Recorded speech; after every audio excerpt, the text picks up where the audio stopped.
Ukrainian Defense Ministry released on Wednesday, June 22, video of what a serviceman in the video called a mini GRAD on the wheels.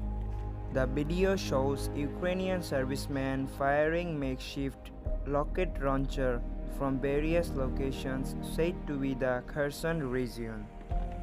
The servicemen are seen driving trucks to change position and setting up missile launchers. WNR News brings you the latest breaking news videos and explains properly. Become a WNR subscriber and hit the bell icon.